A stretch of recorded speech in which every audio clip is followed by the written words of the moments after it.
तो hello everyone, तो आप सब कैसे? उम्मीद करते हैं कि आप लोग बहुत अच्छे होंगे मेरे प्यारे साथियों। आज की वीडियो में हम बात करने वाले हैं जो कि क्रिया संधि है, यानी इसके पहले वीडियो में भी जो है हम क्रिया पढ़ा चुके हैं।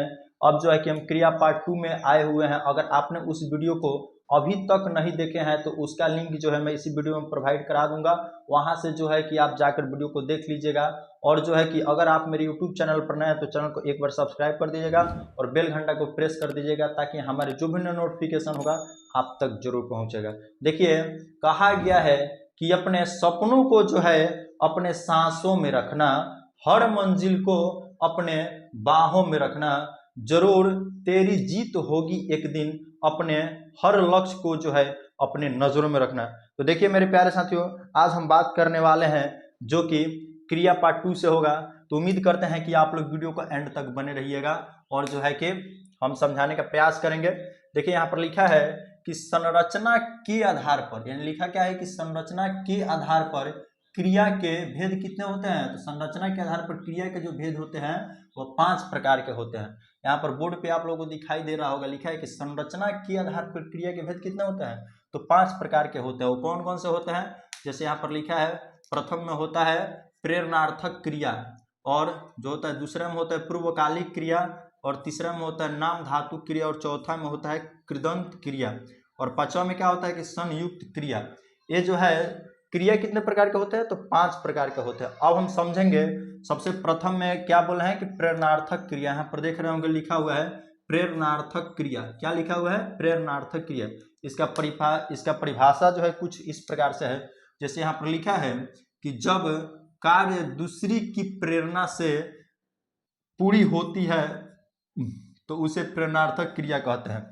यानी प्रेरणार्थक क्रिया यह बता रहा है कि जब कोई भी कार्य किसी दूसरी की प्रेरणा से की जाती है उसे हम लोग क्या कहते हैं? प्रेरणार्थक क्रिया कहते हैं। जैसे यहाँ पर लिखा है कि प्रेरणार्थक क्रिया का कुछ उदाहरण है। जैसे यहाँ पर देख सकते हैं, एक होता है प्रथम प्रेरणार्थक क्रिया। यहाँ पर देख रहे होंगे मेरे साथियों, एक क्या होता है? एक होता है प्रथम प्रेरणार्थक क्रिया और एक होता है द्वितीय प्रेरणार्थक क्रिया। तो यहाँ पर देख सकते हैं, इसमें आना का प्रत्यय लगा होता है। यानी इसमें क्या चीज का प्रत्यय लगा होता है? इसमें आना का प्रयोग होता है। जो प्रथम प्रेरणार्थक होता है उसमें क्या चीज? आना का प्रयोग होता है। और द्वितीय में क्या होता है? वाना का प्रयोग होता है, यानी वाना प्रत्यय का प्रयोग होता है। जैसे यहाँ पर देख सकते हैं, हम लिखे हुए हैं प्रथम और द्वितीय। यहाँ पर थोड़ा ध्यान से देखिएगा तभी आप लोगों को समझ में आएगा। देखिए यहाँ पर लिखा है जैसे पढ़ना। पढ़ना में क्या है कि इसमें आना आ रहा है। पढ़ना में क्या आ रहा है? आना आ रहा है। पढ़ना यानी आना। और द्वितीय में क्या हो गया? पढ़वाना। यहाँ पर देख सकते हैं क्या लिखा है? पढ़वाना। उसी प्रकार से है, लिखा है कि दिखाना यानी आना, और इसमें क्या है? दिखवाना। तो उम्मीद करते हैं कि आप लोग इस उदाहरण से समझ गए होंगे। जैसे कुछ यहाँ पर भी है, एक और समझने का प्रयास कीजिएगा। जैसे लिखा है पढ़ प्लस ना, तो पढ़ आपका क्या हो गया? पढ़ आपका प्रत्यय हो गया, और पढ़ प्लस आना जुड़ गया तो क्या हो गया? पढ़ाना हो गया। उम्मीद करते हैं कि आप लोग इस उदाहरण को समझ गए होंगे। चलिए अब इधर भी समझाने का प्रयास करते हैं। जैसे यहाँ पर लिखा है, एक हो गया क्या? तो एक हो गया आपका धातु, और एक हो गया मूल क्रिया, और एक हो गया प्रथम, और एक हो गया द्वितीय। एक क्या हो गया? धातु, मूल क्रिया, प्रथम, द्वितीय। थोड़ा ध्यान से देखिएगा। जैसे धातु आपका जैसे यहाँ पर दौर हो गया मेरे साथियों, यहाँ पर धातु जैसे आपका दौर हो गया, उसी प्रकार मूल क्रिया आपका क्या होगा? दौड़ना होगा। और प्रथम क्या होगा? दौड़ना यानी आना। और द्वितीय क्या होगा? दौड़वाना यानी वाना। इसमें भी जो है कि एड है। जैसे यहाँ पर देख सकते हैं, जैसे लिखा है कि लिख। लिख के मूल क्रिया क्या होगा? लिखना। और प्रथम क्या होगा? लिखना यानी आना। और द्वितीय क्या हो गया? लिखवाना, यानी इसमें भी वाना है। जैसे यहाँ पर इस प्रकार के क्वेश्चन जो है आप लोगों को एग्जाम में पूछा गया है। जैसे यहाँ पर देख सकते हैं, हम लिखे हुए हैं कि एग्जाम में इस प्रकार का क्वेश्चन पूछता है। जैसे पूछ देगा कि अध्यापक ने छात्रों को हिंदी पढ़ाई, तो ये समझिएगा कि इस प्रकार से यदि क्वेश्चन दिखे जो है कि एग्जाम में, तो वो समझिए कि वो क्या चीज क्रिया? तो प्रेरणार्थक क्रिया का क्वेश्चन है।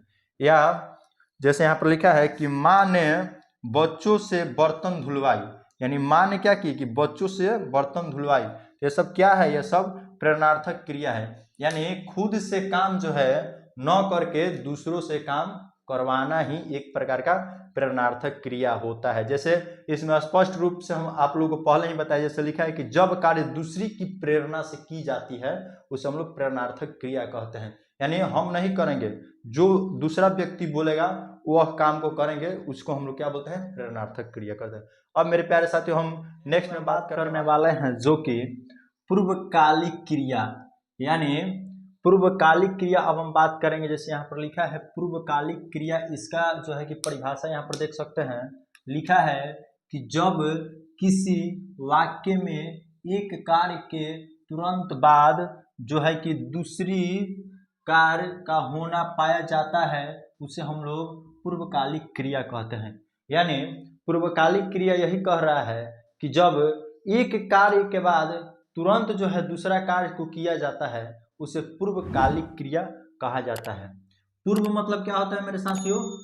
पूर्व मतलब होता है पहले। पूर्व मतलब क्या होता है? पहले। और कालिक मतलब क्या होता है? कालिक मतलब होता है समय। कालिक मतलब क्या होता है?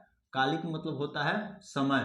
तो यह परिभाषा वही कह रहा है कि जब एक कार्य के बाद तुरंत जो है दूसरी कार्य को किया जाता है उसे हम लोग पूर्वकालिक क्रिया कहते हैं। चलिए यहाँ पर हम उदाहरण पे आपको समझाने का प्रयास कर रहे हैं। यहाँ पर देखिएगा, जैसे लिखा है कि पुजारी जी ने नहा कर पूजा किया। यानी पुजारी जी ने पहले क्या किए? पहले नहाए। यानी क्या किए कि पहले वह नहाए, पहले नहाए, उसके बाद क्या किए कि पूजा किए, यानी दूसरे में पूजा किए। तो यह हो गया किसका उदाहरण? तो पूर्वकालिक का, यानी पूर्वकालिक का। चलिए नेक्स्ट उदाहरण में समझेंगे।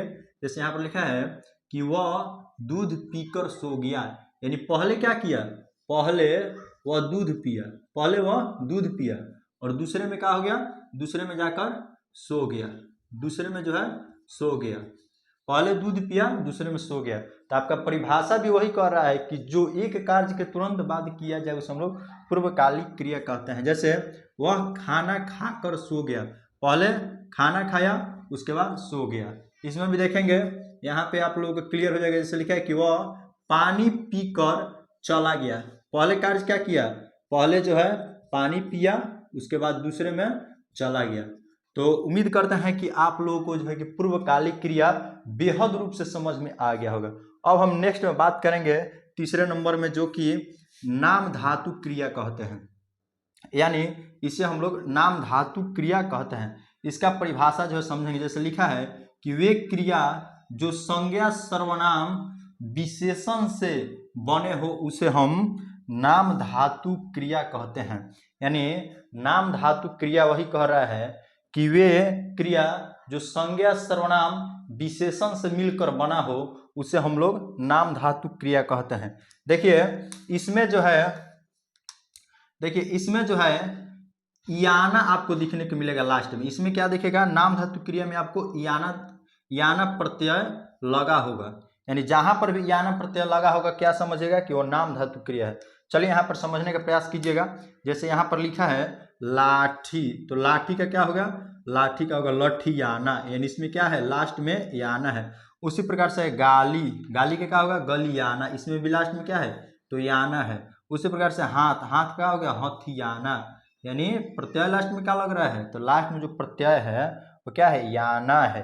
अब यहाँ पर समझेंगे, जैसे यहाँ पर लिखा है कि अपना, तो अपना आपका क्या हो गया? अपना एक प्रकार का सर्वनाम हो गया, और जो है कि अपनाना एक प्रकार क्या हो गया?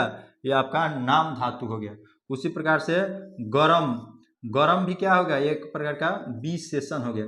चलिए यहाँ पर देखते हैं। चलिए यहाँ पर देखिएगा, जैसे यहाँ पर लिखा है लात, तो लात का लतियाना, यानी लास्ट में याना है। लाज का लजियाना, इसमें भी लास्ट में याना है। तो उम्मीद करते हैं कि आप लोग जो है पूर्वकालिक क्रिया और नाम धातु क्रिया बेहद रूप से समझ गए हैं। अब हम बात करने वाले हैं जो कि यह है कृदंत क्रिया। यहाँ पर देख सकते हैं, दिखाई दे रहा होगा, यहाँ पर लिखा है कि कृदंत क्रिया। यानी कि इसका परिभाषा ये हो गया, जैसे बोल रहा है कि वह क्रिया जिनमें ना प्रत्यय नहीं है उसे हम लोग क्या कहते हैं? उसे हम लोग कृदंत क्रिया कहते हैं। यानी इसका परिभाषा यह कह रहा है कृदंत क्रिया का कि वह क्रिया जिसमें आपको ना प्रत्यय देखने को नहीं मिला या नहीं है उसे हम लोग कृदंत क्रिया कहते हैं। जैसे यहाँ पर उदाहरण में हम लोग समझेंगे, जैसे लिखा है कि चलेगा, तो चलेगा का मतलब क्या होगा, चल प्लस एगा, चल प्लस एगा, तो क्या बनेगा आपका चलेगा। उसी प्रकार से खेलता, खेलता, खेलता का मतलब क्या हो गया, खेल प्लस एता, खेल प्लस एता, तो ये सब क्या हो गया, कृदंत क्रिया हो गया। जैसे यहाँ पर लिखा है कि वह कल दिल्ली चलेगी, यानी यहाँ पर समझिएगा एक लखनिया है और कहाँ जाने की बात कर रही है, तो आपको जो है वो आपको दिल्ली जाने की बात कर रही है। कहाँ जाने की बात कर रही है लखनिया, दिल्ली जाने की बात कर रही है, यानी वह कल दिल्ली चलेगी, यानी लखनिया है वो कहाँ जाएगी, वह जो है कि दिल्ली जाएगी। देखिए लखनिया कहाँ जाएगी, तो दिल्ली जाएगी। अब जो हम बात करने वाले हैं जो कि संयुक्त क्रिया, यानी क्रिया जो है 5 प्रकार के होते हैं, जिसमें 5वां नंबर पे क्या आता है, संयुक्त क्रिया। यानी इसका परिभाषा है कि ऐसी क्रिया जो किन्हीं दो क्रियाओं के मिलन से बनती है उसे हम संयुक्त, यानी उसे हम संयुक्त क्रिया कहते हैं।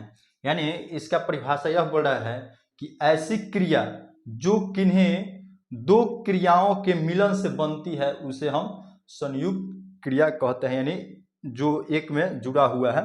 जैसे यहाँ पर उदाहरण पर समझेंगे, जैसे बोल रहा है कि वह हिंदी बोल सकता है, यानी बोल सकता है, ये क्या है, ये दो क्रिया से जो है कि क्या है, संयुक्त है। उसी प्रकार से समझेंगे, जैसे लिखा है कि राधा ने दूध पी लिया, यानी ये भी क्या है, ये भी जो है दो क्रिया से संयुक्त है, ये भी जो है आपके दो क्रिया से संयुक्त है। यह सब क्या है, सब संयुक्त क्रिया का जो है कि उदाहरण है। जैसे बोल रहे हैं कि राजू नाचने लगा, क्या किया कि नाचने लगा, तो ये भी क्या है, ये भी आपका संयुक्त क्रिया का उदाहरण है। ये भी आपका क्या है, ये भी आपका संयुक्त क्रिया का उदाहरण है। जैसे यहाँ पर समझेंगे कि वह गिर पड़ा, यानी ये भी एक प्रकार की क्रिया है, और पड़ा, यानी ये सब दोनों मिलकर क्या हो गया, दोनों मिलकर आपका संयुक्त क्रिया हो गया। ये सब जो है कि संयुक्त क्रिया का उदाहरण है। और जब दोनों मिल गया गिर पड़ा, यानी इसमें भी दो क्रिया आपको देखने को मिल रहा है। जब दोनों आपस में संयुक्त होगा यानी ऐड होगा तब क्या होगा, संयुक्त क्रिया कहलाएगा। मैं चल पड़ा, यानी चल पड़ा, ये भी क्या है, ये भी एक प्रकार का आपका संयुक्त, ये भी जो है आपका एक प्रकार का संयुक्त क्रिया है। तो उम्मीद करते हैं कि आप लोग जो है कि यहाँ तक तो बेहद रूप से समझ गए। अब हम बात करने वाले हैं, अब जो यहाँ पर देख सकते हैं, जैसे यहाँ पर लिखा है कि संयुक्त क्रिया के भेद कितने होते हैं, यानी संयुक्त क्रिया के भेद जो होते हैं वह 11 होते हैं। बोर्ड पे आपको दिखाई दे रहा होगा कि संयुक्त क्रिया के भेद जो है वो कितने होते हैं, तो संयुक्त क्रिया के भेद जो है आपको 11 होते हैं। कितने होते हैं, तो संयुक्त क्रिया के भेद कितने होते हैं, तो 11 होते हैं। सबसे पहला कौन सा होता है, जैसे यहाँ पर लिखा है आरंभ बोधक, उसके बाद कौन सा होगा, अवकाश, उसके बाद अनुमति, नित्यता बोधक, आवश्यकता बोधक, समाप्ति, और 7वां में क्या होगा, निश्चय बोधक, 8वां में होगा इच्छा बोधक, और 9वां में होगा शक्ति, और 10वां में होगा अभ्यास, और 11 में होगा पुनरुक्ति बोधक। यानी कि संयुक्त क्रिया के भेद जो हैं वो 11 होते हैं, जो कि इस प्रकार से होंगे। देखिए आप लोग नोट पॉइंट को बनाते चलेगा, क्योंकि नोट बनाने से आपको ये फायदा होता है कि आप जब भी कॉम्पिटेटिव की तैयारी कर रहे हैं या बोर्ड लेवल की तैयारी कर रहे हैं उसमें आपको बहुत हेल्पफुल होता है नोट। उम्मीद करते हैं कि आप लोग नोट बनाइएगा। चलिए अब हम बात करने वाले हैं जो कि संरचना के आधार पर जो है कि संयुक्त क्रिया कितने होते हैं, वह जो था संयुक्त क्रिया के भेद, और बात करेंगे संरचना के आधार पर भेद कितने होते हैं। संरचना के आधार पर जो है कि 5+3 यानी 8 होते हैं। संरचना के आधार पर कितने होते हैं, तो 8 होते हैं। जैसे यहाँ पर लिखा है कि सहायक क्रिया, सहायक क्रिया का जो है हम कुछ यहाँ पर परिभाषा समझेंगे। जैसे लिखा है कि वह क्रिया जो मुख्य क्रिया की सहायता करती है उसे सहायक क्रिया कहते हैं। यानी सहायक क्रिया का परिभाषा वही कह रहा है कि वह क्रिया जो मुख्य क्रिया की सहायता यानी मदद करती है उसे हम लोग सहायक क्रिया कहते हैं। जैसे यहाँ पर उदाहरण हम समझेंगे, जैसे क्या कह रहा है कि वे सब दौड़ रहे हैं, यानी इसमें मुख्य क्या हो गया, इसमें मुख्य जो हो गया वह दौड़ना हो गया, और जो है कि मुख्य क्रिया का ही इसमें स्पष्ट रूप से कहा है कि मुख्य क्रिया के सहायता करता है उसे हम लोग सहायक क्रिया कहते हैं। तो इसमें मुख्य क्या हो गया, दौड़ना हो गया। दौड़ना आपका क्या हो गया, दौड़ना आपका जो है सहायक क्रिया हो गया। दौड़ना क्या हो गया मेरे साथियों, दौड़ना जो है सहायक क्रिया हो गया। वही हम बात करते हैं कि वह खाना खाता है, यानी उसमें मेन सहायक काम क्या करता है, खाने का काम करता है और खाना खाता है। तो ये क्या होगा, ये भी एक प्रकार का सहायक क्रिया होगी। तो उम्मीद करते हैं कि आप लोग जो है कि समझ गए होंगे। तो मेरे प्यारे साथियों अब हम बात करने वाले हैं जो कि सामान्य क्रिया है, यानी यहाँ पर देख सकते हैं हम क्या लिखे हुए हैं, सामान्य क्रिया। इसका परिभाषा हमें यह बता रहा है, यानी इसका परिभाषा इस प्रकार से, जैसे इसमें लिखा है कि इसमें सिर्फ एक ही क्रिया पद की जरूरत होती है। यानी सामान्य क्रिया की परिभाषा यही कर रहा है कि सामान्य क्रिया में जो होता है वो सिर्फ और सिर्फ एक ही क्रिया की जरूरत होता है। जैसे यहाँ पर उदाहरण में हम समझेंगे, ध्यान से देखिएगा। जैसे लिखा है कि मैं नाचता हूँ, यानी इसमें क्रिया केवल एक ही है। क्रिया कितने हैं, क्रिया जो है केवल एक ही है। जैसे यहाँ पर लिखा है, नेक्स्ट उदाहरण देखिएगा, राधा चलो, राधा चलो। तो राधा जो एक प्रकार का संज्ञा है, और जो कि यहाँ पर देखेंगे चलो क्या है, चलो एक प्रकार का क्रिया है, और क्रिया कितना है, तो केवल एक ही क्रिया है। उसी प्रकार के में देखेंगे यहाँ पर तीसरे नंबर उदाहरण में समझने का प्रयास कीजिए। जैसे लिखा है कि तुम कूदते हो, तो कूदना एक प्रकार का क्या है, तो एक प्रकार का क्रिया है, और इसमें भी एक ही क्रिया का चर्चा किया है। जैसे यहाँ पर देख सकते हैं कि मैं गाता हूँ, मैं गाता हूँ, तो गाना भी एक प्रकार का क्या है, गाना भी एक प्रकार का क्रिया है। और कौन सा क्रिया है, तो जो है सामान्य क्रिया, और जो है कि एक ही है, यानी इसमें गाता है तो एक ही गाता है।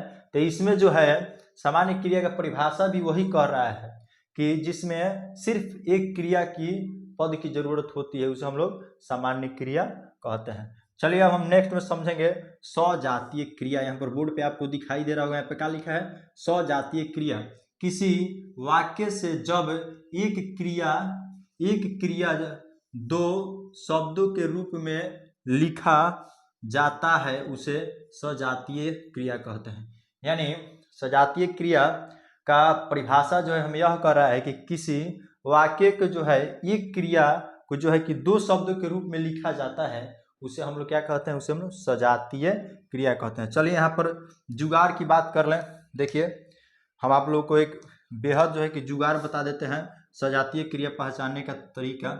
उसमें देखिए क्या लिखा हुआ है, जैसे यहाँ पर लिखा है कि अंत में दो क्रिया एक जैसा जहां हो, तो आप क्या समझिएगा, वह जो है कि सजातीय क्रिया है। जैसे यहाँ पर हम उदाहरण से समझेंगे, यहाँ पर हम उदाहरण लिखे हुए हैं और उदाहरण से समझेंगे।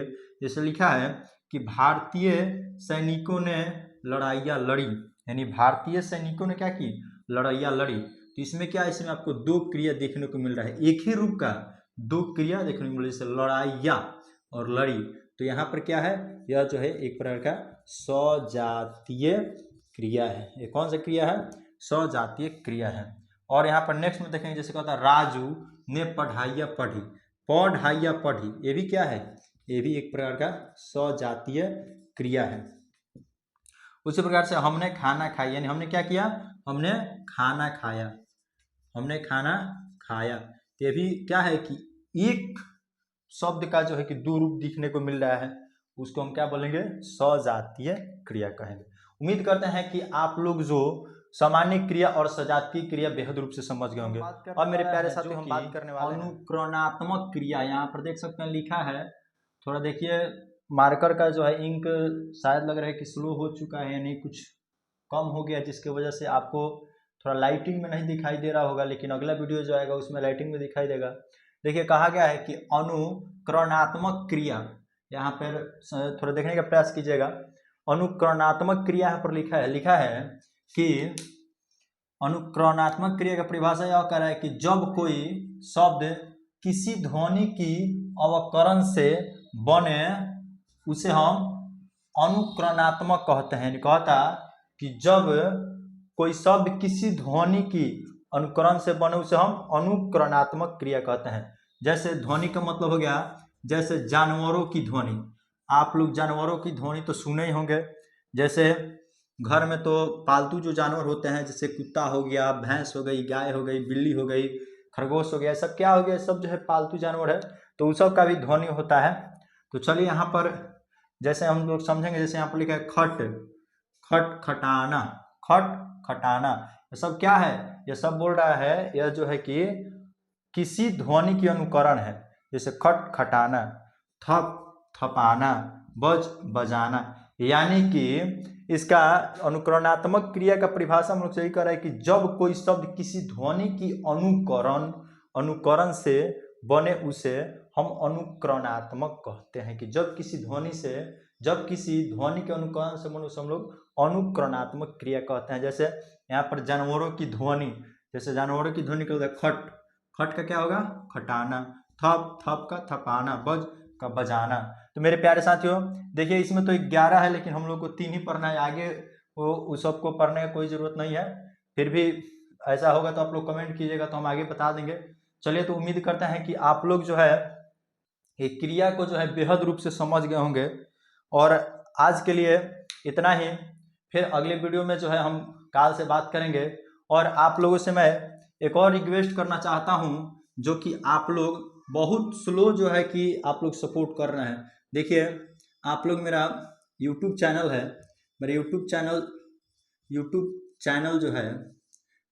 चैनल जो है उसका लिंक मैं आपको हमेशा प्रोवाइड करा देता हूं। और जो है कि आप लोग चैनल पे पढ़ रहे हैं तो चैनल पे तो शो करना ही है, तो आप लोग जो है उसमें लाइक कीजिए और जो है कि कमेंट कीजिए, लाइक कमेंट कीजिए। और चैनल पर नया है तो चैनल को क्या कीजिए कि सब्सक्राइब कर लीजिए। इससे होता क्या है मेरे प्यारे साथियों, आप लाइक करते हैं, कमेंट करते हैं और सब्सक्राइब करते हैं, तो इससे होता क्या है कि हमें भी प्राउड फील होता है, ताकि हमें ये लगता है कि हम बच्चों को पढ़ा रहे हैं, यानी जो भी अभ्यर्थी हमारे इस चैनल के माध्यम से पढ़ रहे हैं उन लोगों को और जो है कि बेहद रूप से पढ़ाने की आवश्यकता होना चाहिए, ताकि वो सब अपने सिलेक्शन ले सकें और जिस उम्मीद से हमारे चैनल पर पढ़ रहे हैं उन सभी का उम्मीद जो है पूर्ण हो सके। तो मेरे प्यारे साथियों, जो कि मेरा यूट्यूब चैनल है जिसका नाम है स्टडी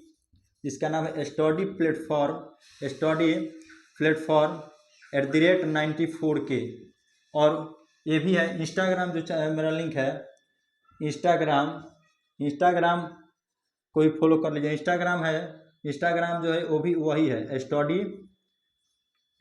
प्लेटफॉर्म @94K। इंस्टाग्राम का भी लिंक ये भी है, तो इंस्टाग्राम पे जाकर जो है आप फॉलो कर लीजिएगा।